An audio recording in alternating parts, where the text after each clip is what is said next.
আমরা নবীর মহব্বত, নবীর প্রেম ভালোবাসা সাহাবীদের মতো দিতে পারি নাই। আমরা শুধু মাছের কদর দেই, মাছ হলে আর কোন জিনিসের প্রয়োজন নাই। আমরা হলাম সেই বাঙালি। এই জন্য মুফতি শফি রহমাতুল্লাহ তত্ত্বটা চিন্তা ভাবনা করে দিয়েছে। তত্ত্বটা হলো বাস্তব সত্য। জোরে বলুন একটু সুবহান। অসুবিধা হচ্ছে না তো? খুব সংক্ষেপ করব আমার ভাইরা।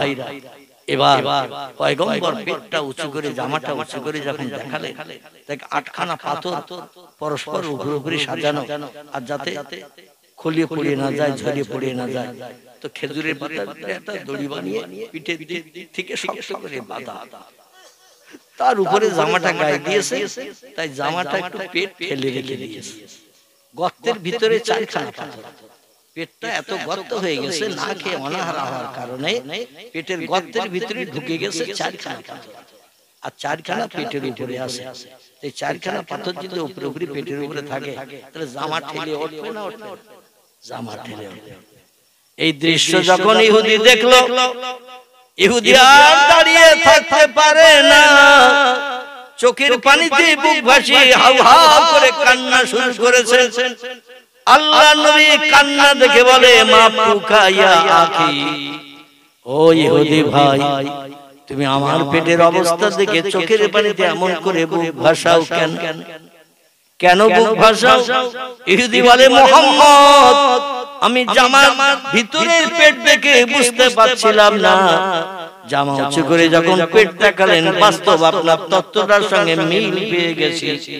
কারণ 8খানা পাথর উপরে উপরে করে দড়ি দিয়ে বাঁধার কারণে পেটটা উঁচু ছিল। আর আমি ধারণা করছিলাম দুপুরে রান্না ভালো হয়েছে, খেয়েছেন বেশি। মুহাম্মদ ছিল 8 দিনের অনাহারা, মতান্তরে 7 দিনের অনাহারা।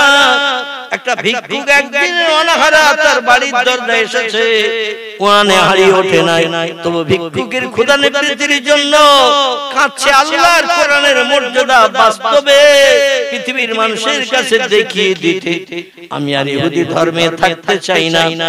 আপনার ধর্মে আমারই দীক্ষা দিন।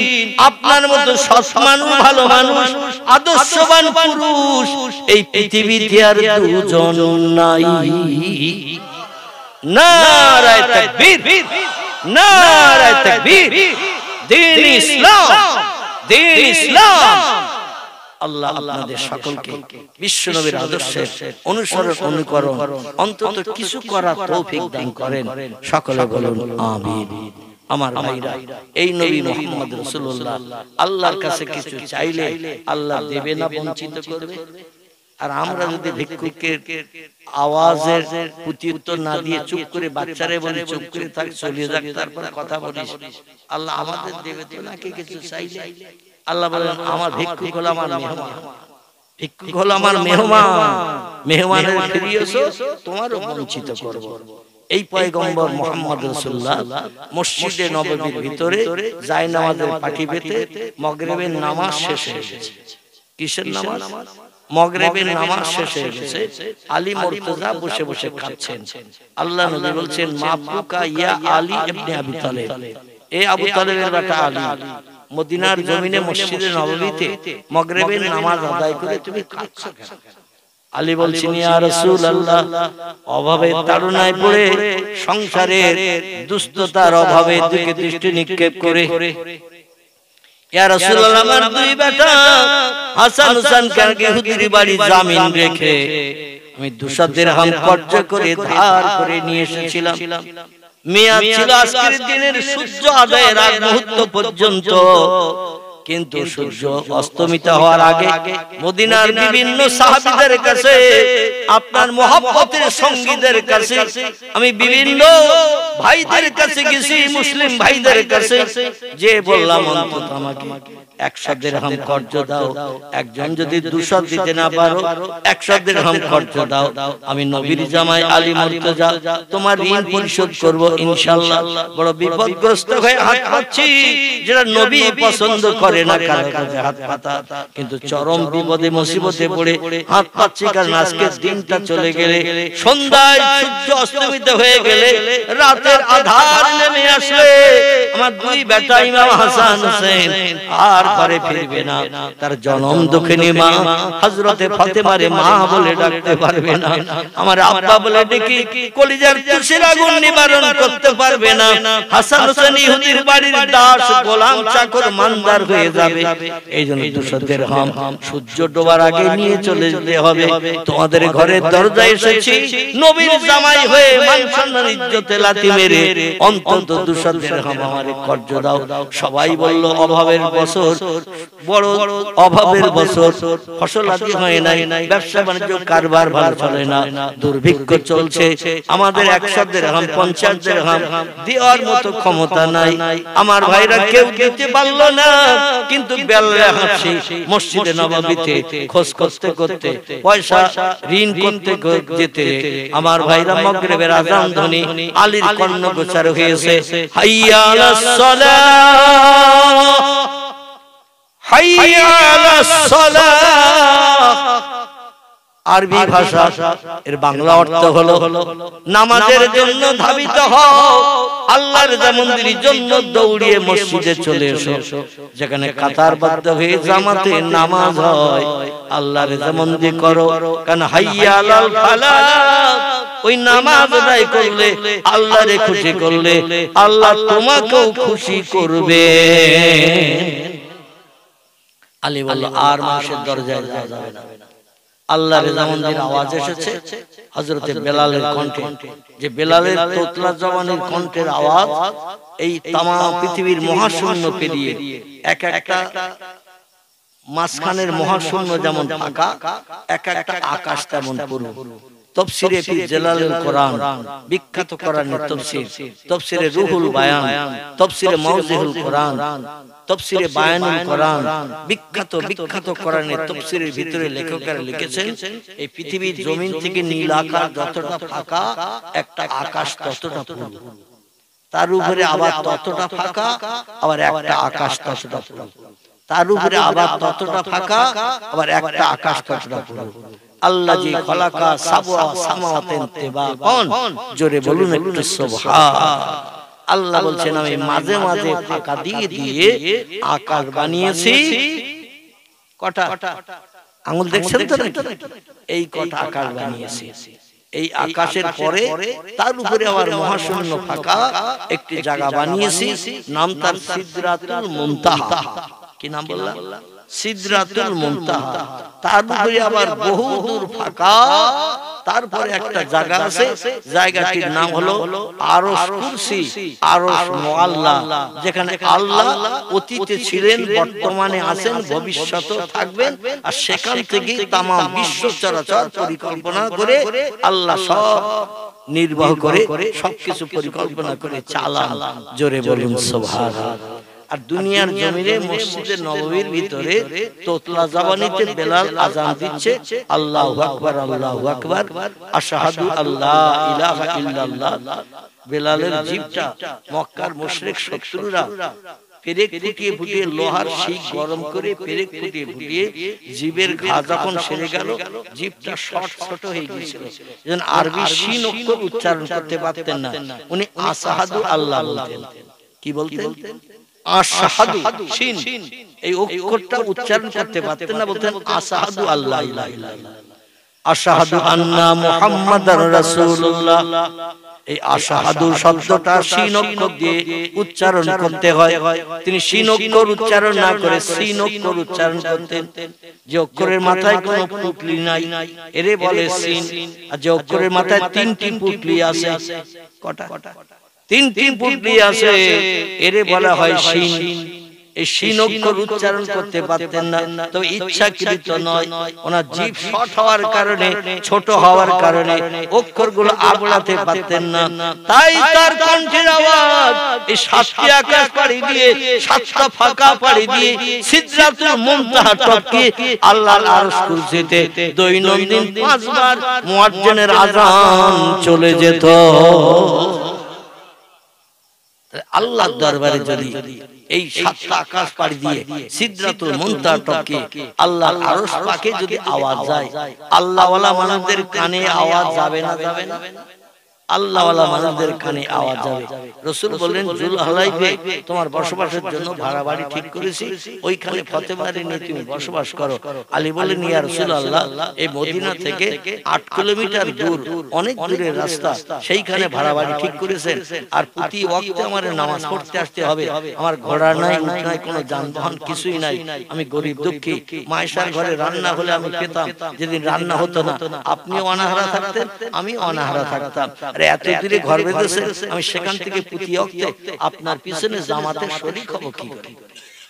রাসূল বললেন, আলী রে, ওয়ালা তাহজান ওয়ালা তাকাব ইয়া আলী, ও আলী চিন্তা করো না, ভয় করো না, মান কানা লিল্লাহ, যে লোকটি আল্লাহর আপন হয়ে যায়, কানা আল্লাহু লাহু, আল্লাহ তার আপন হয়ে যায়। ও আলী, বেলাল মসজিদ নববীতে যখন আযান দেবে খালি মুখে, ওই আযানের আওয়াজ হাওয়ার মাধ্যম দিয়ে 8 কিলোমিটার দূরে জুলহলাই বস্তিতে আল্লাহ তোমার কানে আগে পৌঁছে দেবে। আর মসজিদের পাশে ময়রার দোকানের বেঞ্চিতে বসে থাকি, ক্লাব ঘরে বসে থাকি, মুয়াজ্জিন আওয়াজ দেয়, মাইক দেওয়ালের ক্লাব ঘরের দেওয়াল যেন ফাটিয়ে দেয় আওয়াজ দিয়ে, কিন্তু মুসলমানের কানে আওয়াজ পৌঁছায় না। ঠিক বললাম না? আওয়াজ পৌঁছায় না। আলী রাদিয়াল্লাহু ভরাক্রান্ত মন নিয়ে, দুঃখওয়ালা মন নিয়ে মসজিদে নববীতে চলে এসেছেন মাগরিবের জামাত অ্যাটেন্ড করার জন্য। যেখান থেকে নামাজ ফরজ হয়েছে মিরাজের পর থেকে নিয়ে আলীর জীবনে একান্ত নামাজ তিনি কাজা করেন নাই। জোরে বলুন সুবহানাল্লাহ।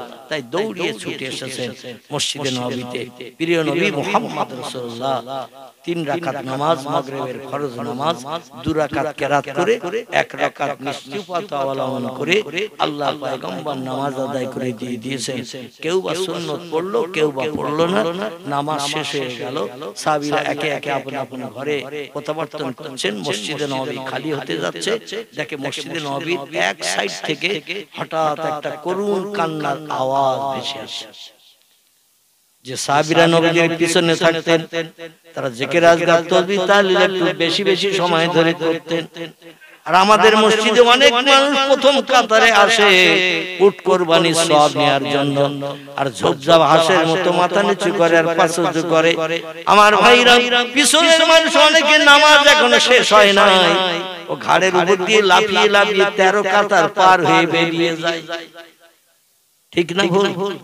এত যদি ব্যস্ততা থাকে তাহলে সামনে এসেছো কেন? কোন মানুষ নামাজ আদায় করছে, তারে কেন তুমি নামাজে ঘাটতি ব্যাঘাত ঘটাচ্ছ কেন? দুশ্চিন্তায় ফেলছো কেন? সূরা কেরাতে ক্ষতি হবে, কি পড়ছে তার স্মরণে থাকবে না, তার 2 কাঁধে ধরে ঠেলে রাস্তা বার করে বেরিয়ে যাচ্ছ। অত যদি ব্যস্ততা থাকে, পিছনের কাতারে শেষ কাতার যদি থাকে সেইখানে একা দাঁড়িয়ে যাও নাকি? তাহলে কারো আর কাঁধে হাত দিয়ে ঠেলতে হবে না, পাউসে করে আর ধাপ কাটতে হবে না কাঁধের উপর দিয়ে। কে রাগ হচ্ছে? এতে রাগ করলে আমার কিছু করার নাই, কিছু বলার নাই। যদি তুমি ব্যস্ত থাকো, ক্লাব ঘরে বসো 1.5 ঘন্টা, চায়ের দোকানে বসো 2 ঘন্টা, চা খাও আর গল্প করো। বাজারে যে বাজার হয়ে গেছে 15 মিনিট 20 মিনিটে, দোকানে বসে বসে গল্প করছো 2.5 ঘন্টা 3 ঘন্টা, বন্ধুর সঙ্গে দেখা হয়েছে সেখানে সময় দিতে পারো 2 ঘন্টা 3 ঘন্টা 2.5 ঘন্টা। আর মসজিদে এসে জানো তোমার গায়ে বিষ লেগেছে। কি লেগেছে? বিষ। দেহ ধোয়ার জন্য, বিশেষ জ্বালা নিবারণের জন্য ছুটে চলে যাচ্ছ বাড়িতে। আর বাড়িতে যে যদি রান্না কমপ্লিট না হয়ে থাকে, বলে এত তাড়াতাড়ি তুমি এসেছো, সলিমউদ্দিন চাচা এখনো বাড়ি আসেনি, আব্দুল করিম ভাই বাড়ি আসেনি, বলে আমার ক্ষুধা লেগেছে, খুব তাড়াতাড়ি ভাত দে। আর বলে এখনো হাড়ি বানানো লেগেছে, আর মেরে সাথে কি মেরেছে? মেরে সাথে শুক্রবার রাত বুঝতে পারিস না, নামাজ আসার আগে তো ভাত রেডি হয় না কেন? কত রকম তত্ত্ব, কত রকম আলোচনা। হযরত আলী কাঁদছেন মসজিদে নববীতে বসে। আল্লাহর পয়গম্বর বলে, মা পুকা ইয়া আইয়ুহাল আসহাব, এ আমার সাহাবীরা কাঁদে কে, কান্নার কারণটা শুনতে পাই। সাহাবীরা খুঁজে খুঁজে দেখি পয়গম্বর মুহাম্মদ রাসূলুল্লাহর প্রিয় জামাই ছোট কন্যার স্বামী হযরত আলী রাদিয়াল্লাহু মাথা নিচু করে ফুপিয়ে ফুপিয়ে কাঁদছেন, যেটা কোনোদিন দেখে নাই। সেই নজির সাহাবীরা দেখছে। ফাতেমারে পেয়েছে মানে আল্লাহর জান্নাতের সুখ আলীর ঘরে এসে গেছে। আর কান্নার প্রয়োজন নাই, কোনো অভাব অনটন নাই। স্বামী স্ত্রী এক মোনা, একসঙ্গে সুখ দুঃখের ভাগীদার, জীবনে অশান্তি হয় না। জোরে বলুন সুবহানাল্লাহ। কিন্তু কাঁদে কেন? সাহাবীদের আল্লাহ নবী বললেন, আলীকে আমার কাছে একটু ডেকে নিয়ে এসো। সাহাবীরা বললেন, ইয়া আখি আলী, ও ভাই আলী, আল্লাহর পয়গম্বর তোমারে ডাকছে। আলী যেতে চাইছিল না, কিন্তু নবীর অপমান করবে না, এই জন্য বাধ্য হয়ে নবীর সামনে মাথা নিচু করে দাঁড়িয়ে আল্লাহ নবী ডেকে বললেন, ও আলী কাঁদো কেন, তুমি কান্নার কারণ বলো। আলী বলে, ইয়া রাসূলুল্লাহ, বলতে বড় লজ্জা পাচ্ছি। নবী বললেন, লজ্জা পেলে সমস্যার সমাধান হবে না। এজন্য বলো কি জন্য তুমি কাঁদছো? আলী বলে, ইয়া রাসূলুল্লাহ, সংসারের অভাব অনটনের দায়ে আপনার কাছে জানাই নাই, কারণ আপনি গরিব মানুষ, কম বেশি জানি। দিন মজুরিও মাঝে মাঝে করেন সংসার নির্বাহের জন্য। ইহুদির ঘরে খেজুর বাগানে খেজুর পাড়ারও কাজ করেছেন। আপনি মশকে করে পানি কুয়া থেকে উঠিয়ে ইহুদির ঘরেও পৌঁছে দিয়েছেন। তার প্রতিদান 1 দিরহাম 2 দিরহাম যা দিয়েছে তাই নিয়ে সংসার নির্বাহের জন্য বাজার ঘাট করে বিবিদের কাছে পৌঁছে দিয়েছেন, সেটাও আমি জানি। একদিকে আপনার সংসার অচল, আপনি 9টা স্ত্রী নিয়ে সংসার করছেন, তারপর আমার সংসারের অভাবের কথা আপনার কাছে তুলে ধরবো, এটা তো যুক্তিযুক্ত নয়। এজন্য আমার সংসারের অভাবের কথা আপনার কাছে তুলে ধরি নাই, আপনি আরো বেশি দুশ্চিন্তাগ্রস্ত হবে। নবী যে এইরকম একটা ঘটনা ঘটে গেছে, আপনার কন্যার মুখে হাসি ফোটাতে, আপনার কন্যার প্রস্তাবকে বাস্তবে আমি পূর্ণ করতে যে আমার 2 বেটাকে ইহুদির বাড়িতে জামিন রেখে এসেছি ইয়া রাসূলুল্লাহ। কিন্তু ইহুদি শুধু কর্জ দিতে চাই নাই, আমি তার খেজুর বাগানে কাজ করি, কুয়া থেকে পানি তুলে মশক করে বাড়িতে এনে দেই। ইয়া রাসূলুল্লাহ, তবু সে বিশ্বাস করলো না। তাই বলে, তোমার 2 বেটাকে আমার কাছে জামিন রেখে যাও, কারণ 2 বেটার মহব্বত স্বামী স্ত্রী তোমরা কম বেশি বেশি বেশি করে করো সেটা জানি। কারণ হাসান হোসেনের চেহারা দেখতে যেমন, আল্লাহর পয়গম্বর তোমার শ্বশুর বিশ্ব মানবতার শ্রেষ্ঠ প্রতীক মুহাম্মদ রাসূলুল্লাহ চেহারাটাও দেখতে অবিকল তেমন। নবী বলেছেন, হাসান ও হোসেন রে, মাঝে মাঝে একটু আমার কাছে আসবি।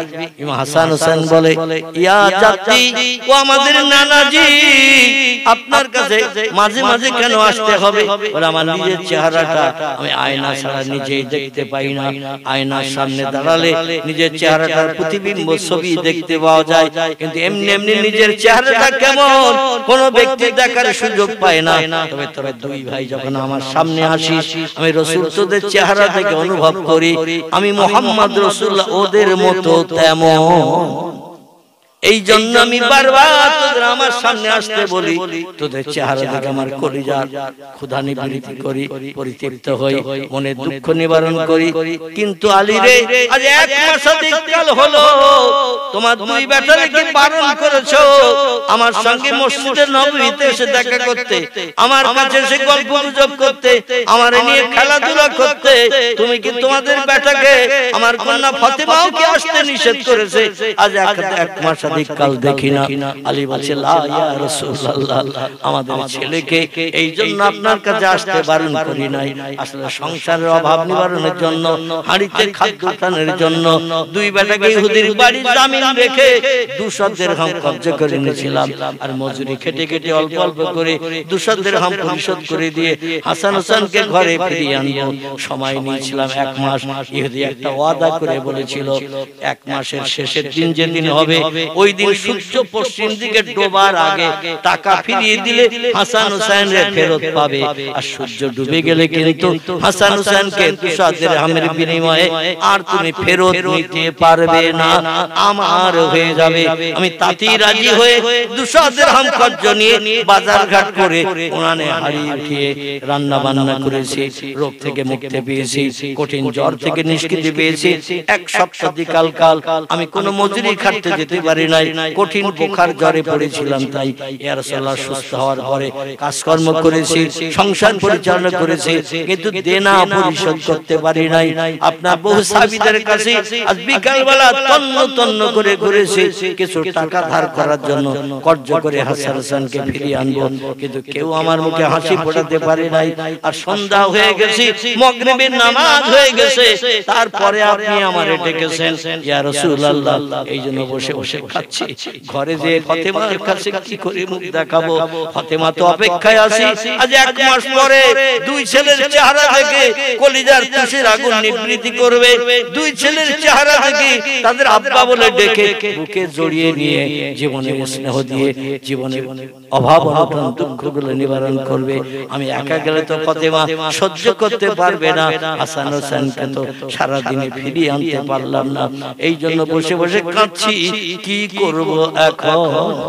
নবী বলেন ওয়ালা তাজান ওয়ালা তাখাউ ইয়া আলী ইবনে আবি তালিব, ও আবু তালেবের বেটা আলী রে, কোনো চিন্তা নাই, ভয় নাই, আমি পয়গম্বর মুহাম্মদ রাসূলুল্লাহ এখনো তো হায়াতে বেঁচে আছি। আর একটু জোরে হবে না? নারে তাকবীর। রাসূল থাকা মানে ভালো না খারাপ? আচ্ছা নবী চলে গেছে তাই খারাপ? নবী কিন্তু কবরে জিন্দা অবস্থায় আছে, দৈনন্দিন আমাদের খবর নেন। আর আমাদের অভাব অনটন নিবারণের জন্য আল্লাহর কাছে কবরে কেঁদে কেঁদে চোখের পানিতে বুক ফাটাচ্ছেন, এখনো পর্যন্ত তার বাস্তব প্রমাণ দিয়েছে। আমাদের বসিরহাটের পাশে ঘুমিয়ে আছেন আল্লামা রুহুল আমিন রাহমাতুল্লাহ আলাইহি, এবং আল্লামা হুজুরের মুর্শিদ ছিলেন যিনি পীর সাহেব কেবলা ছিলেন, নাম তার আবু বকর সিদ্দিকী আল কুরাইশি, ফুলপুরা শরীফের স্বনামধন্য পীর সাহেব এবং ফুলপুরা শরীফের পীর সাহেব কেবলা বড় সাহেবজাদা, তার নাম হলো আব্দুল হাই সিদ্দিকী। কি নাম বললাম? আব্দুল হাই সিদ্দিকী, যাকে বড় হুজুর বলা হতো।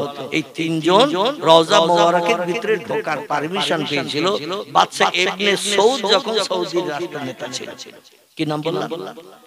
বাদশা ইবনে সৌদ, ইনি যখন সৌদির রাষ্ট্রনেতা ছিল, এই 3 জনকে রওজার ভিতরে ঢোকার পারমিশন দিয়েছিলেন। আর আল্লাহ এনাদের অন্তরে চোখ খুলে দিয়েছিলেন। দাদুর কেবলা কবরের মাথার পাশে দাঁড়িয়ে যখন ইস্তেখারা করে বাহ্যিক চোখ বন্ধ করে অন্তরে চোখ চালিয়েছেন, উনি বলেন আল্লাহে লা শাক্কা ফিহে, সেই খোদার কসম আমি আমার অন্তরে চোখ দিয়ে দেখছি আল্লাহর পয়গম্বর কবরের ভিতরে সিজদায় পতিত হয়ে উম্মতের জন্য কেঁদে কেঁদে কবরের মাটি ভিজিয়ে কাদা করে দিয়েছে। আর একটু জোরে বলা যাবে না? আল্লাহর পয়গম্বর কবরের ভিতরে শুয়ে সিজদায় পতিত হয়ে উম্মতের জন্য কেঁদে কেঁদে চোখের পানিতে কবরের মাটি ভিজিয়ে কাদা করে দিয়ে দিয়েছেন। কাফনের কাপড় পর্যন্ত আমার ভাইরা কবরের মাটির দাগ, কাদার দাগ লেগে গেছে। আল্লাহর পয়গম্বর নিশ্চিন্ত মনা হয়ে ঘুমান না, দুশ্চিন্তা মুক্ত হয়ে থাকেন না, শুধু উম্মতের চিন্তা অতীত কাল থেকে নিয়ে 1450 বছর আগে থেকে নিয়ে কিয়ামত অবধি আমাদের জন্য তিনি জিন্দা অবস্থায় কাঁদছেন। সেই পয়গম্বর বলছেন আমি আসি, কোনো অসুবিধা নাই, তুমি এক কাজ করো, এই আমার সাহাবীরা তোমরা মাগরিবের নামাজের পরে মসজিদে নববীতে এখনো যারা আছো, আর কিছু মানুষ তো ঘরে প্রত্যাবর্তন করেছে, বিবি বাচ্চার সঙ্গে সাক্ষাৎ করতে গেছে, এশার আযান হবে, তারা আবার নামাজ পড়তে আসবে। এখন তোমরা যারা আছো তোমাদের ভিতরে কারো কাছে কি 200 দিরহাম পাওয়া যাবে? কিংবা তোমরা সবাই মিলে কালেকশন করে 200 দিরহাম কি দিতে পারবে? আলী বলছেন ইয়া রাসূলুল্লাহ, এখন আর টাকা কালেকশন করে কোনো লাভ হবে না। কি হবে? লাভ হবে না। রাসূল বললেন কেন? এদিকে ওয়াজ হচ্ছে, পিছনের দিকে ওয়াজ হচ্ছে। আহারে আমার ভাইরা, আলী বলছেন এখন আর টাকা কালেকশন করে কোনো লাভ হবে না। রাসূল বলেন আলী কি চিন্তা করে এই তত্ত্ব তুমি দিচ্ছ? আলী বলছেন সন্ধ্যার আগে টাকা ফিরিয়ে দেওয়ার কথা, রাত হয়ে গেছে কয়েক ঘন্টা, 2 ঘন্টা কিংবা 1.5 ঘন্টা রাত হয়ে গেছে। আর এই মসজিদে নববী থেকে ইহুদির বাড়িতে যে হাসান হুসাইনকে ফিরিয়ে আনতে যে কম বেশি 1.5 ঘন্টা সময় লেগে যাবে।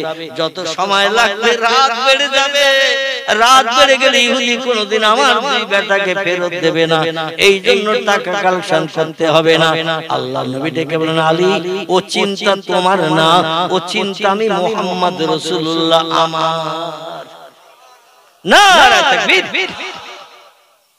আলী বলেন ইয়া রাসূলুল্লাহ তাহলে আমার কিছু বলার নাই। আল্লাহ নবী বলেন আছে কি কারো কাছে টাকা? সাহাবীরা বলেন ইয়া রাসূলুল্লাহ আজকের মাগরিবের নামাজের পরে আপনার টাকার প্রয়োজন হবে। আগে যদি জানতাম বাড়ি থেকে জিনিসপত্র বিক্রি করে এই টাকা নিয়ে আসতাম, কিন্তু হঠাৎ আজকের আপনি এমন টাকা চাইবেন, কোনদিন তো মাগরিবের নামাজ বাদে টাকা চান না। আমরা কি করে জানবো, কি করে বুঝবো আপনার টাকার প্রয়োজন হবে? জীবন দিতে আপনার জন্য রাজি, আর টাকা দেব জীবন বাঁচবে এটা তো কোনো ব্যাপার নয়, কিন্তু চাইবেন তো জানি না, এই জন্য আমরা টাকা নি নাই। আল্লাহ নবী বলছেন তাহলে কারো কাছে কি পয়সা নাই? বিশ্ব নবীর 3 নম্বর মতান্তরে 2 নম্বরের জামাই যিনি হযরতে ওসমান গনি জিন্নুরাইন রাদিয়াল্লাহু আনহু, এই ওসমান গনি রাদিয়াল্লাহু, একে মদিনার ধনী বলা হতো। নবীর টোটাল সাহাবীদের ভিতরে ওসমানের মতো অর্থ সম্পদ জায়গা জমি আর কোন সাহাবীর ছিল না। যেমন পয়সা করি অর্থ সম্পদ আল্লাহ ওসমানের দিয়েছিলেন, ওসমান এবং তেমন আবার অকাতরে সব দান করে দিয়ে দিতে। সিরিয়া থেকে ব্যবসা করে 7টা উটের পিঠে মাল বোঝাই করে ওসমান গনির ব্যবসায়ীরা ওসমানের ঘরের দরজার কাছে এসেছেন। এমন সময় এক ভিক্ষুক গেছে ওসমানের বাড়ির দরজায়, পাঠিয়ে দিয়েছেন পয়গম্বর মুহাম্মদ রাসূলুল্লাহ, মদিনার কোন ব্যক্তি তোমার ভিক্ষা দেয় নাই, সমস্যার সমাধান করে নাই। ও ভাই আমি মুহাম্মদ, আমার দেওয়ার মতো কিছু নাই, ঘরে একটা দানা নাই, হাড়ি শূন্য, হাড়ি খালি, তবে একটা জায়গায় তোমারে পাঠাবো যেখান থেকে তোমার ফিরে আসতে হবে না, এই জন্য তুমি কি সেখানে যাবে? ওসমান বলে নাম ইয়া রাসূলুল্লাহ, আপনি এমন এক জায়গায় পাঠাবেন সেখান থেকে বিফলে ফিরতে হবে না, যদি আপনি নাম বলে পাঠান অবশ্যই যেতে পারি। রাসূল বলেন আমার 2 কন্যার স্বামী যার নাম জিন্নুরাইন ওসমান গনি, মদিনার মানুষেরা তারে ধনী বলে বলে ডাকে, ওসমানের বাড়ি যাও আর আমার নামটা যে বলবে তোমার শ্বশুর পাঠিয়ে দিয়েছে। কে পাঠিয়েছে? আচ্ছা এখন যদি জামার বাড়ি কোন লোকের শ্বশুর পাঠায়, জামাই খুশি হবে তো? বলে ওনার সাইকেল দেওয়ার কথা ছিল, মোটরসাইকেল দেওয়ার কথা ছিল, 36 ইঞ্চি কালার টিভি দেওয়ার কথা ছিল, খাট খাসক দেওয়ার কথা ছিল, আল্লাহ ড্রেসিং টেবিল দেওয়ার কথা ছিল, কিচ্ছু দেয়নি, দেশে শুধু মেয়ে মেয়ে। ঠিক কি না? আর উনি আমার কাছে পাঠিয়ে দিয়েছে 5000 টাকা দিতে, যে পাঠিয়েছে তার কাছে আবার যাও। বলবে না? বলবে না? এখানে অবশ্য বলবে, শ্বশুরের মর্যাদা রক্ষা করবে। খিদিরপুরের মানুষেরা ভালো, এদের নামে বদনাম দেব না, কারণ প্রতি শুক্রবার আমার আসতে হয়। ঠিক ঠিক ঠিক, প্রতি শুক্রবার আসতে হয়, আবার ঝামেলা করিয়ে যাবে। এর জন্য এখানকার মানুষেরা সব সময় ভালো। আলহামদুলিল্লাহ, আল্লাহ ভালো রাখুক, সবাই বলেন আমিন। আমার ভাইরা, ভিক্ষুক গেছে ওসমানের বাড়ি, যে দাঁড়িয়ে আছেন প্রাচীরের দরজার মুখে। লোকটা বলছেন ওসমান এখন কি করছে, কেমন আছে আগে দেখে নেই। ধনী মানুষ একটু রাগান্বিত হয় বেশি, বেয়াদবি টবি সহ্য করতে পারে না, এজন্য দাঁড়িয়ে দেখে দুপুরের রান্নার খাবার ওসমান গনির জন্য বাড়ির দাসী চাকরানী রান্নার খাবার এনেছেন জোহরের নামাজ বাদ। এখন প্রাচীরের দরজার মুখে ভিক্ষুক দাঁড়িয়ে লক্ষ্য করে দেখে শাক দিয়ে আর রুটি নিয়ে এসেছে। রুটি আর শাক আমাদের দেশে রান্না হয় না, শাক ভালো মন্দ হলো শাকের তরকারি হয় না, হয় না, কথা বলেন হয় তো, শাক শুধু শাক, তরি তরকারি কিচ্ছু না। এখন ওসমান গনি খাওয়া শুরু করেছেন, খেতে খেতে পেট ভরে গেছে। নবী বলছেন পেটটাকে 3টে ভাগে ভাগ করবে। কভাগ পেটটারে তিনটে ভাগে ভাগ করবে, এক ভাগ খাদ্য খাবে, এক ভাগ পানি খাবে, এক ভাগ খালি রাখবে। আর আমরা যদি খানা সাথী বাড়ি যাই, তিন দিনে মানে খাওয়া অনেক বুদ্ধিমান চালাক আছে, ওরা প্রথম সবে একবার বলবে, মাঝখানের দিকে দেড়টা দুটোর দিকে আরেকবার বলবে, আর শেষ বেলার দিকে যখন ৫-৭ জন বসেছে খাদিম টাদিম করছিল, খাওয়া হয়নি, ওরা যখন শেষ বেলা বসেছে ওই সব আরেকবার বলবে, মানে ৩ বার বসে খাবে, পয়সা তো লাগবে না। বাড়ি যাওয়ার পরে স্ত্রী রাতের বেলা 11:30-12টার দিকে ডেকে বলছে, এসো খেয়ে নাও। বলে তোর খিদে লাগে খা, তোর ক্ষুধা লাগে খা, আমার জন্য ৩ দিন খাওয়ার জন্য ডাকবি না, যা খাবার খেয়েছিস ৩ দিন আর মা লাগবে না। শাক রান্না একটু বেশি হয়ে গেছে, পাশিকারে ডেকে বলছে, এ বাড়ির চাকরানি দাসী, বাড়ির চাকরানি দাসী এসে গেছে ওসমান গনি রাদিয়াল্লাহু সামনে যে এসে গেছে, বলছে আর শাক আছে? মনে মনে করছে চাকরানি দাসী বোধহয় টেস্টফুল ভালো হয়েছে, শাক রান্নাও মাঝে মাঝে ভালো হয় না, সুন্দর হয়, টেস্টফুল হয়। অনেকে তরিতরকে না নিয়েও শাক চেয়ে খায় যদি রান্না ভালো হয়। এখন চাকরানি মনে করছে বোধহয় শাকটা খুব টেস্টফুল হয়েছে, পছন্দ হয়েছে, তো বলছে হুজুর এখনো আছে। হযরতে ওসমান গনি রাগান্বিত হয়ে গেলেন, আমারে যা দিয়েছো এটাই আমার জন্য যথেষ্ট, সব সংকলন করে খেতে পারবো না, বাড়তি থাকবে। এরপরও হাঁড়িতে আছে, বলে নাম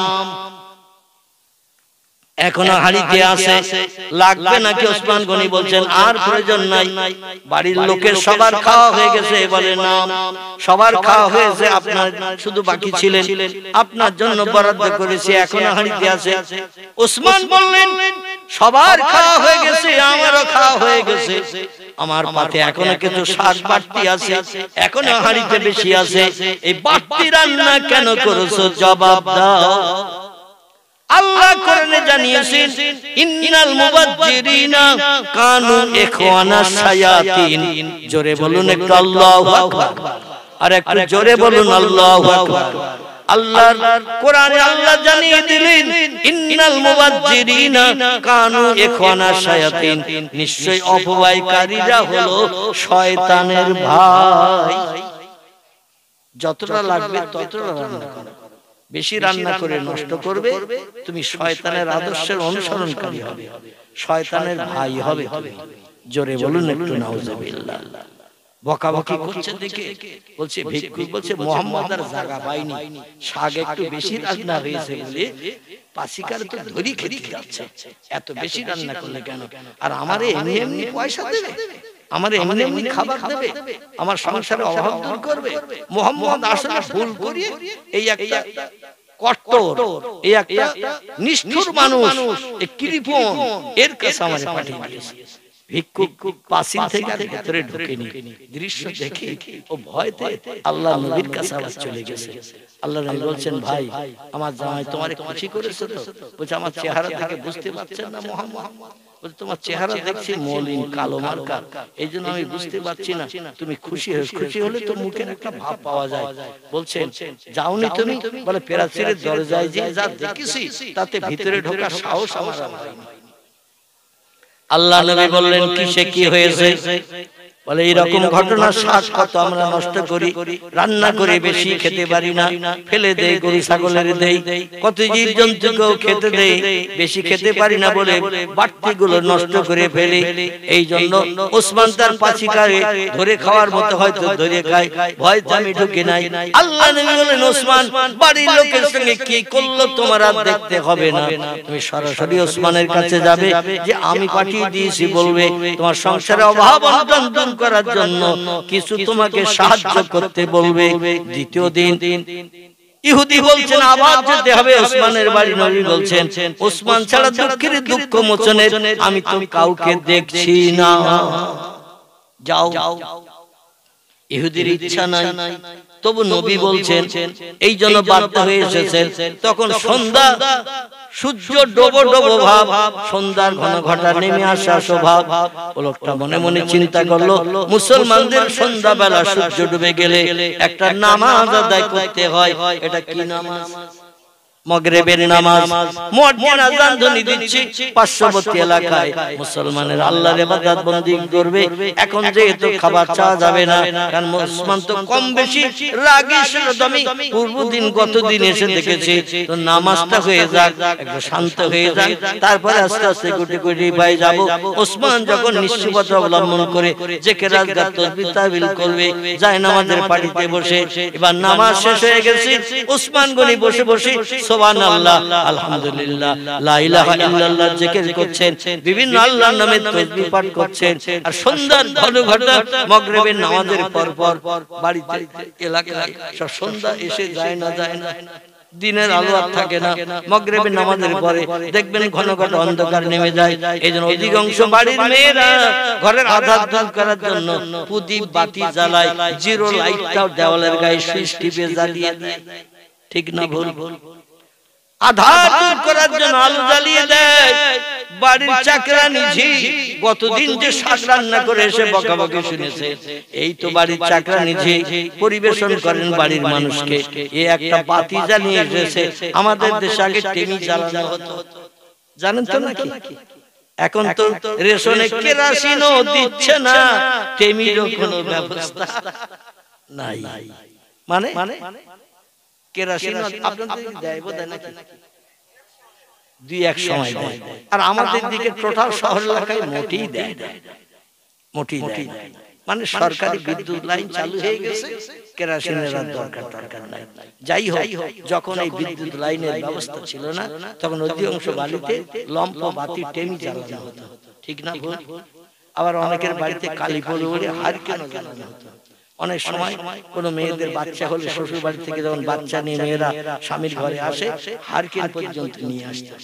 আমার বউ তো হারকেন প্রত্যেকের বাড়িতে সে সময় আনতো যখন ইলেকট্রিক লাইন ছিল। তো যাই হোক, ঘরে কালিও পড়বে না, হারকেন আলোটাও একটু বেশি হবে। ঠিক কিনা? তো এই টেমি জ্বালিয়ে নিয়ে এসেছে তাড়াতাড়ি করে। সন্ধ্যাবেলা মেয়েদের একটু কাজ বেশি থাকে, হাঁস তুলতে হবে, মুরগি তুলতে হবে, গরু ছাগল বাঁধতে হবে, ঝাড়ু দিতে হবে, অনেক জায়গার পাড়া ছেলে দরজা লাগাতে হবে, একটু কাজ থাকে মেয়েদের। ছেলেদের থেকে অনেক বেশি কাজ থাকে। এই জন্য তাড়াতাড়ি টেমির পুলতে একটু বেশি করে টেনে দিয়ে আলো ধরিয়ে দিয়েছে যাতে নিভে না যায়। এখন একটু আগুন জ্বলছে বেশি বেশি। ওসমানের সামনে যে টেমিটা দিয়েছে, বলতে একটু বেশি টানা, আর বেশি টানলে তেল একটু বেশি পড়বে কিনা। আগুন জ্বলছে বেশি। ওসমান বলছে, বাড়ির চাকরানি পাশে কাছে এদিকে ডেকেছেন, কাছে কাছে এসেছেন, এসে বলছেন, ইয়াই হল মালিক, এ বাড়ির কর্তা মালিক, কি জন্য ডাকলেন? বলে, লম্পটা জ্বালিয়ে দিয়েছে কে? বলে, আমি নিজেই জ্বালিয়ে এনেছি আপনার আধার দূর করার জন্য। বলে, পুলতে এত লম্বা করে টেনে আগুন বেশি কেন জ্বালাচ্ছ? তেল বেশি পুড়ে যাবে। আল্লাহর দরবারে শয়তানের ভাই হিসাবে আমাকে আসামি সাব্যস্ত হতে হবে। যতটা প্রয়োজন ততটা ব্যবহার করো, বাড়তি ব্যবহার করলে, বাড়তি নষ্ট করলে আল্লাহর দরবারে আসামি সাব্যস্ত হতে হবে। কারণ সব নেয়ামত হলো আল্লাহ। ঠিক কিনা? বকাবকি করছে। ভিক্ষুক বলে, মোহাম্মদ আর জায়গা পায়নি, কত টেমির বলতে আমরাও টেনে বাড়তি করে দেই, আগুন জ্বলে, এক আলোতে কাজ মিটে যায়। যে লোকটা মদিনার ধনী, তার বাড়ি একটা টেমি লম্পের বাতি একটু বেশি হয়েছে, তাই পাসিকারে জানো এক্ষুনি তাড়িয়ে দিল, মারধর করলো। এইরকম বকাবকি করছে। রোজ রোজ কেন তোমার কাজের ভুল হয়? এই জন্য বকাবকি করছে। সেই লোকটা বিনা পয়সায় বিনা পরিশ্রম আমার মাল দেবে।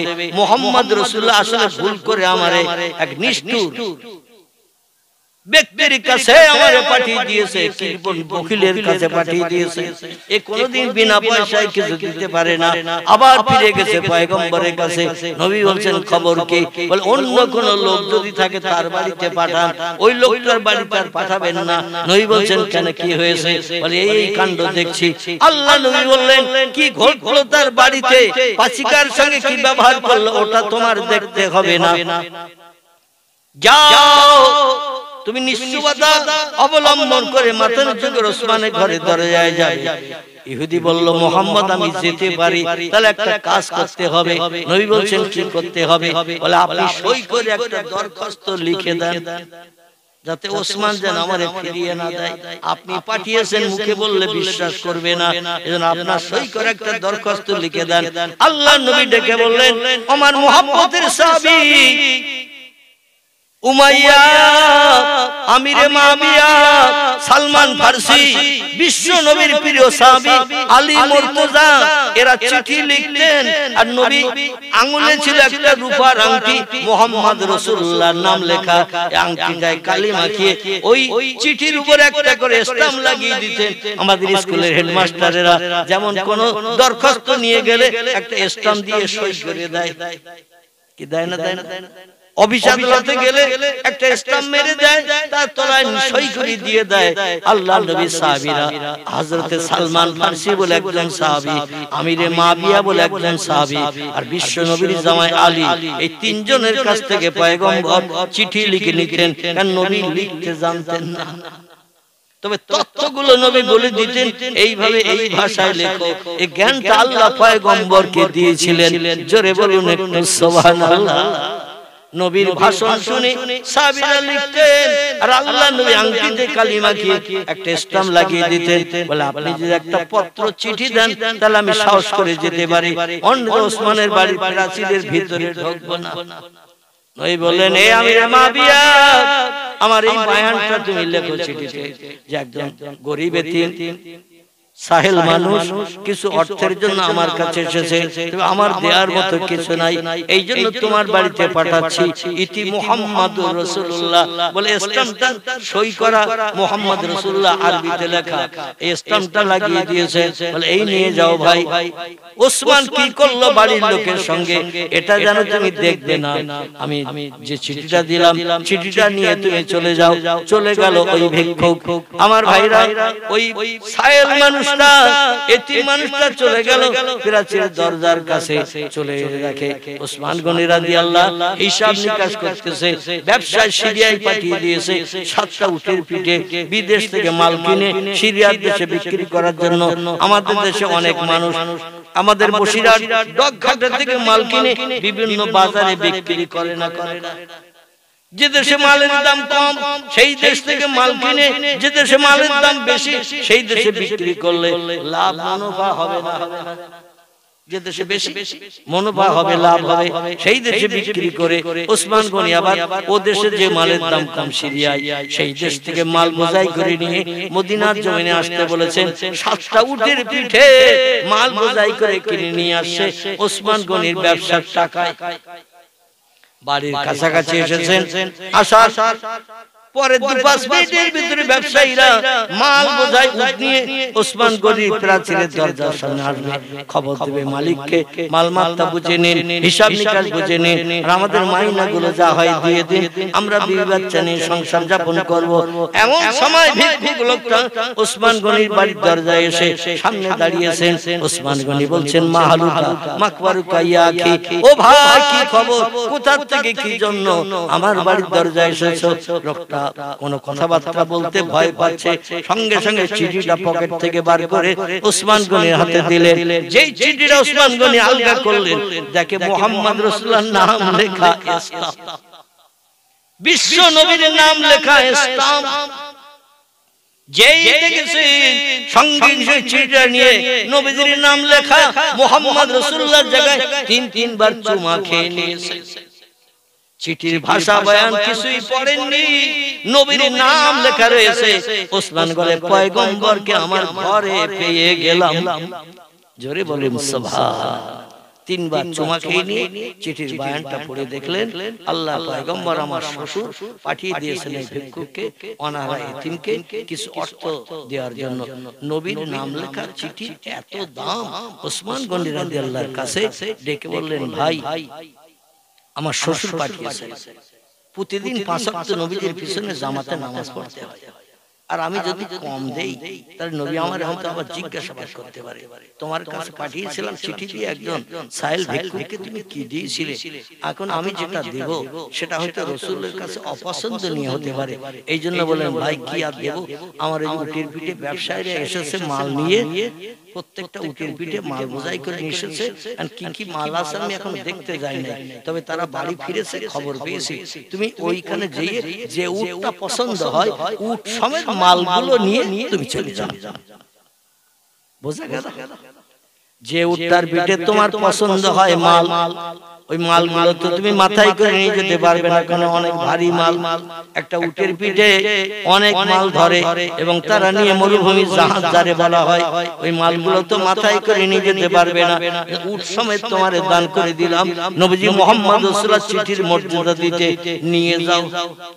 ভিক্ষুক বলে হায় রে, এসে 2-4 কেজি কম নিতে, 2-4 কেজি জব যদি দেয়, যে লোকটা কেমির বলতে বেশি হয়ে গেলে বকে, শাক রান্না বেশি হয়ে গেলে তারে ধরিয়ে খেতে যায়, আর সেই লোকটা উট আর উটের পিঠের মাল সমেত আমারে দেবে, আমার মধ্যে একটা বিদ্রুপ করছে। আমি তো পয়গম্বরকে বললাম অন্য কোন লোক যদি থাকে তার কাছে পাঠিয়ে দেন, ওই রকম মেজাজওয়ালা নিষ্ঠুর বকিল লোকটার কাছে পাঠাবেন না। মোহাম্মদ তবু 3 বার পাঠালো, আর আমি যখন চিন্তা দিলাম লোকটা এখন আমারে ঠাট্টা করে বলছে উট আর উটের পিঠের মালগুলো নিয়ে তুমি চলে যাও।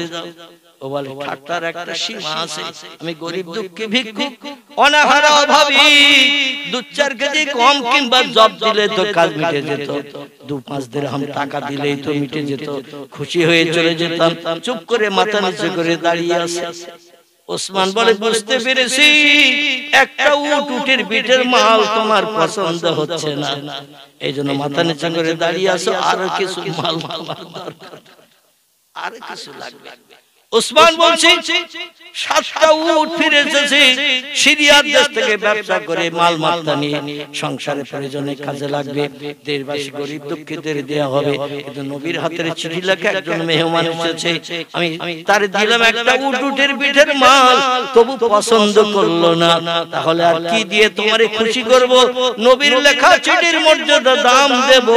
ও ভিক্ষুক ভাই, 7টা উটের মাল সমেত সব তোমারে দিয়ে দিলাম। নারায়ে তাকবীর। কিরাম ধনী আর কিরাম দানী, বোঝা গেল? লোকটা তো বলছে ঠাট্টার একটা সীমা আছে, ঠাট্টার একটা সীমা আছে, এখনো আমারে তুমি ঠাট্টা করছো, একটা উটের মাল কেউ দিতে চায় না, আর তুমি বললে একটা উট আর উটের পিঠের মালগুলো নিয়ে যাও। এই জন্য আমি চুপ করে দাঁড়িয়েছিলাম, একটু কম টম দিলে আমি ফিরে চলে যেতাম। তারপর আবার বলছো তুমি 7টা উট আর উটের পিঠের মাল সবে তোমারে দিয়ে দিলাম, তুমি চলে যাও। লোকটা তবু চুপ করে দাঁড়িয়ে আছে, ও 2-4 দিরহাম নেবে, 2-4 কেজি গম কিংবা 2-4 কেজি সব নেবে। হযরত ওসমান ডেকে বলছেন ভাই 7টা উটের পিঠের মাল তোমারে দিলাম, এখনো তোমার পছন্দ হয় নাই। আল্লাহে লা শাক্কা ফিহে, সেই খোদার কসম আমার কাছে যদি এখন বাড়তি কিছু থাকতো, ওই 7টা উট আর উটের পিঠের মাল ছাড়াও আরো যদি কোনো পয়সা কড়ি থাকতো আমি সব তোমারে দিয়ে দিতাম, দিয়ে তোমার মুখে হাসি ফোটাতাম পয়গম্বর মুহাম্মদ রাসূলুল্লাহ চিঠির বিনিময়ে। তবে বেয়াদবি নেবেন না ও ভিক্ষুক সাহেব ভাই, আমার কাছে আর কিচ্ছু নাই, যা ছিল সব তোমারে দিয়ে দিয়েছি, এইগুলো তুমি সংসারে খরচ করো। সেই খোদার কসম যেদিন এই মালগুলো ফুরিয়ে যাবে, টাকা নিঃশেষ হয়ে যাবে, আবার তুমি আসবে, আমি ওসমান বেঁচে থাকলে আবার তোমারে বেশি বেশি করে দেব। নবীর মর্যাদা আছে না, নবীর দাম আমরা 1 পয়সা দিতে চাই না, সাহাবীরা দিয়েছে।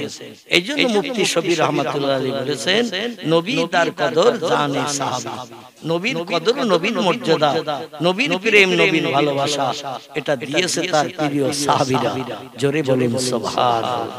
আলী রাদিয়াল্লাহু চুপ করে দাঁড়িয়ে আছে, পয়গম্বর বলল কারো কাছে টাকা নাই? ওসমান গনি বলছেন নাম ইয়া রাসূলুল্লাহ, আমি খালি হাতে মসজিদে নববীতে আসি না, আমি যখনই আসি কিছু পয়সা কাছে করে নিয়ে আসি, কারণ আপনার কখন দরকার হয়, কখন প্রয়োজন হয়, আর আপনি সেই পাবেন না, মুখ কালো হবে। আমি ওসমান ওটা পছন্দ করি না। এজন্য যখনই মসজিদে নববীতে নামাজ পড়তে আসি কিছু না কিছু আমার পকেটে করে নিয়ে আসি। রাসূল বলছেন, ওসমান তাহলে তোমার কাছে কিছু আছে? ওসমান বলছেন, না ইয়া রাসূলুল্লাহ, কিছু আছে।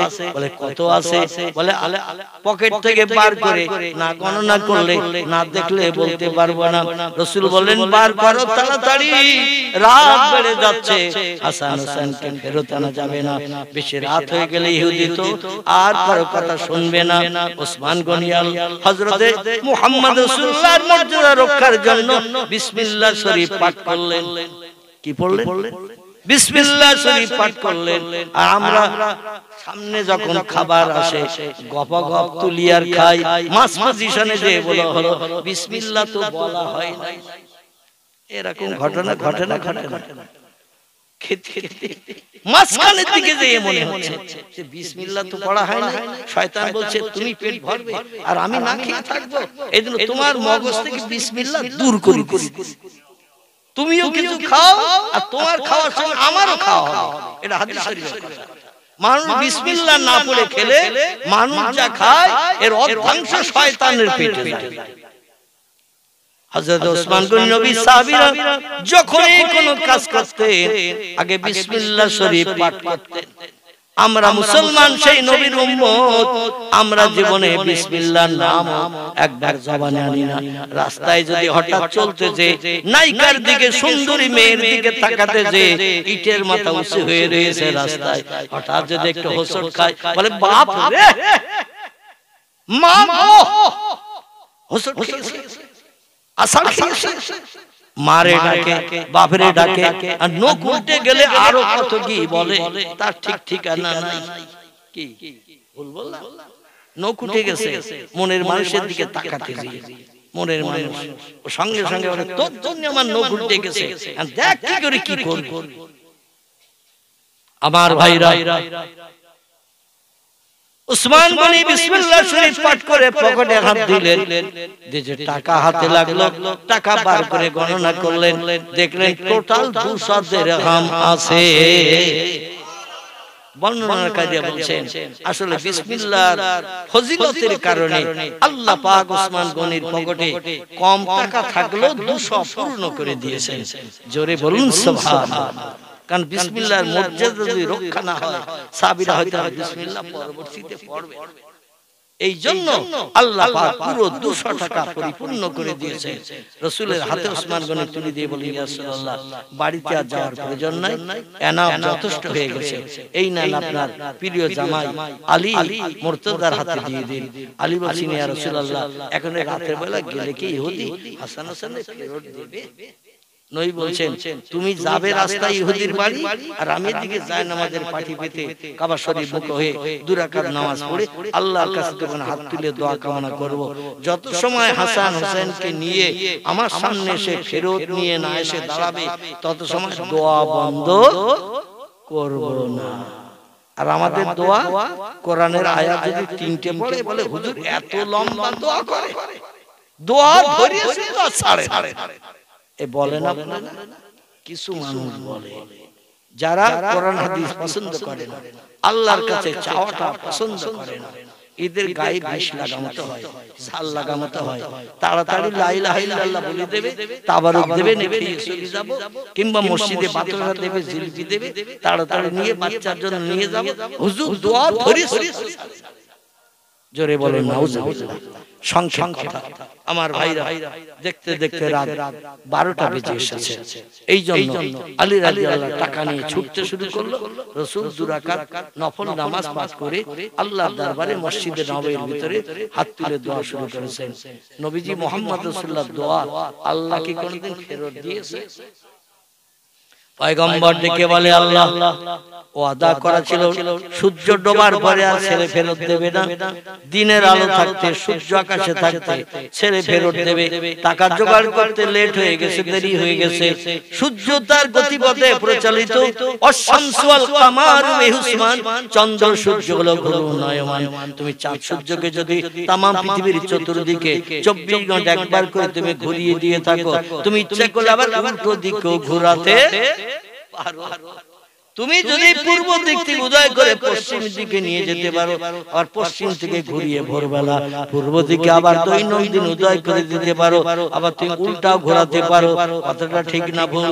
আল্লাহ পাক এই সূর্যকে একদিন পূর্ব দিকে উদয় করে সকাল করবে না, পশ্চিম দিকে উদয় করে সকাল করবে। দিনটি হলো ইয়াউমুল কিয়ামাত, যেদিন হাসরের মাঠ হবে। সেদিন 9টা ধানের চাল কটা গুনে নিতে পারবেন।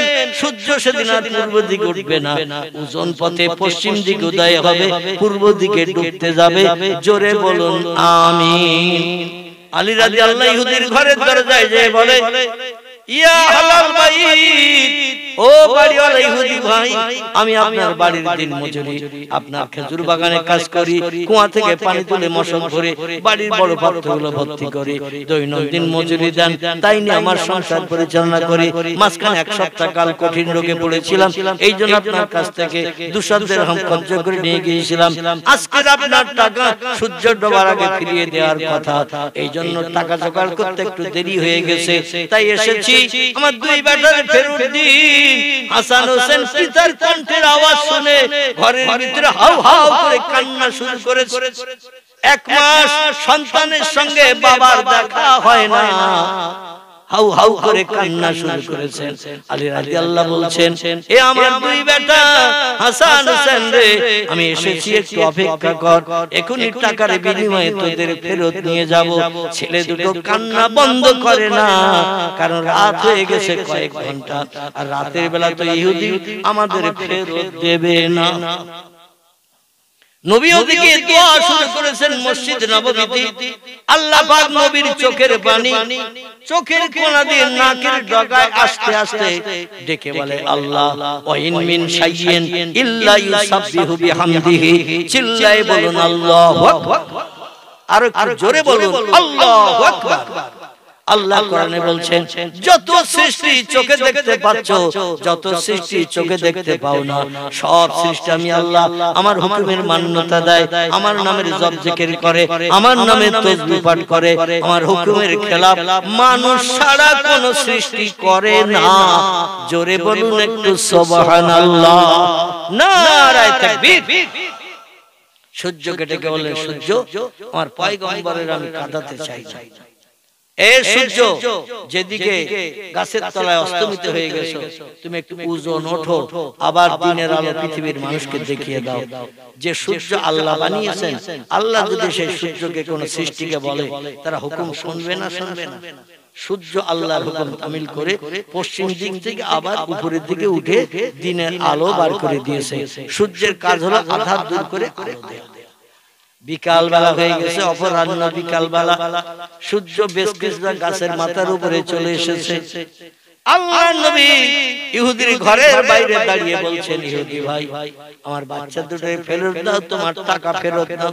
ইহুদি বলে, মুহাম্মদ, ছেলের চিন্তায় পাগল হয়ে যায়, তোমার মাথা খারাপ হয়ে গেছে, কয়েক ঘন্টা রাত হয়ে গেছে, রাতের বেলা তো ছেলে ফেরত হবে না, পূর্বেই বলেছিলাম ফেরত চলে যাও। তোমার আওয়াজ শুনে বাচ্চা দুটো কান্নাকাটি করছে, আমি ওদের রস্ত করতে পারছি না, এখানে আর কথা বলো না, ফিরে যাও, ছেলে ফেরত হবে না। আলী রাদিয়াল্লাহু বলছেন, ইহুদি ভাই, খোদার কসম আমি আসতাম না যদি দিনের আলো না থাকতো, সূর্য যদি আকাশে দেখতে পাওয়া না যেত, অবশ্যই আমি আসতাম না, ওয়াদা ভঙ্গ হয়ে গেছে, আসতাম না। কিন্তু এখনো তো সন্ধ্যা হয়নি, দিনের আলো আছে, সন্ধ্যা হতে দেরি আছে, আপনি একটু বাইরে আসুন, পশ্চিম দিকে তাকান, সূর্য যদি দেখতে না পান, আমার 2 ছেলেরে ফেরত দিতে হবে না।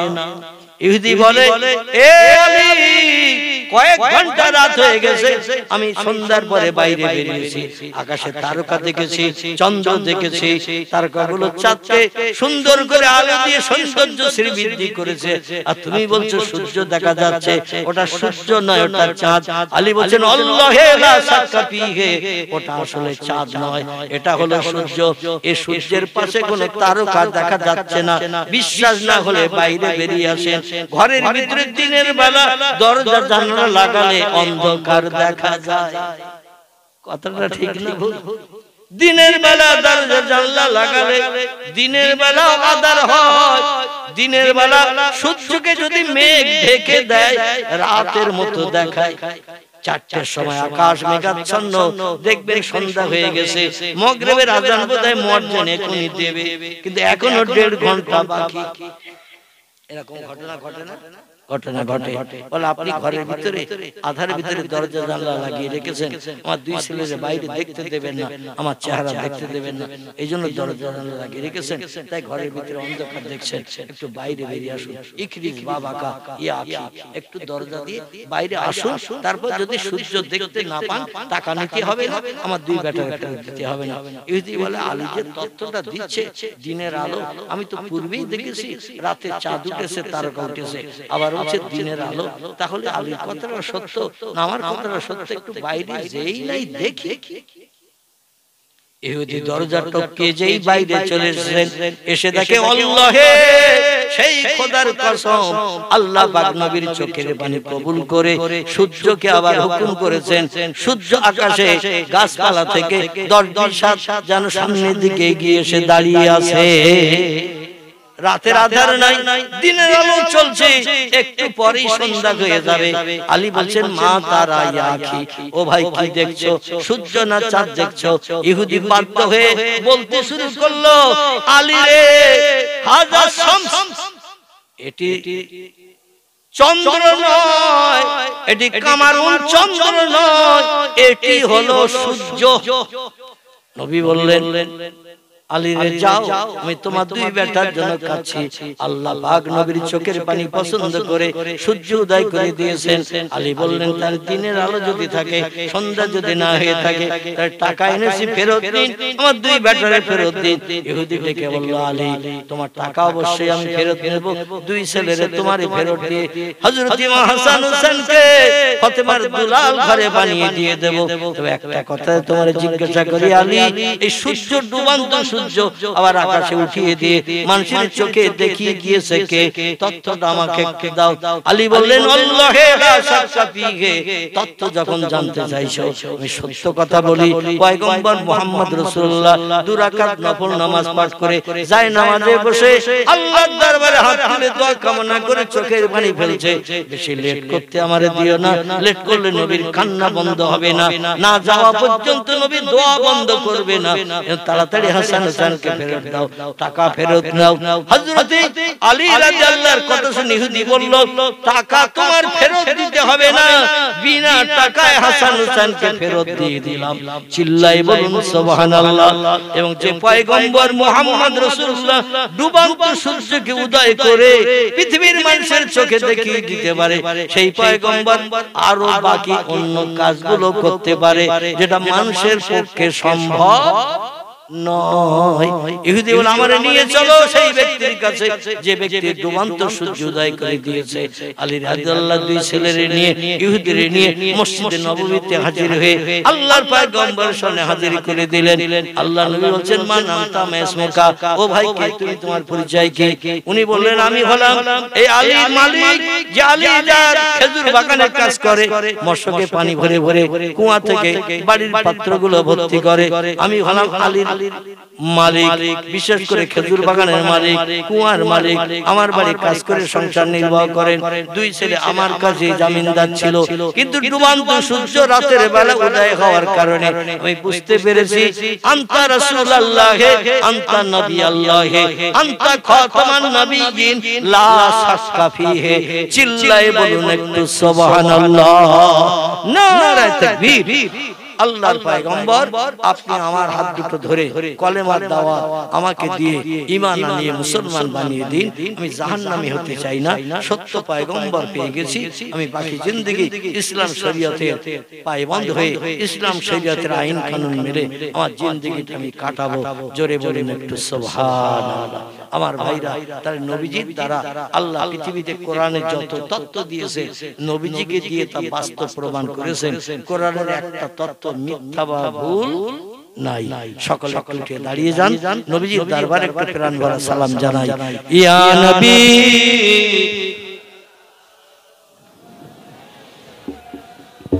ইয়া রাসূল সালাম, ইয়া হাবিব সালাম,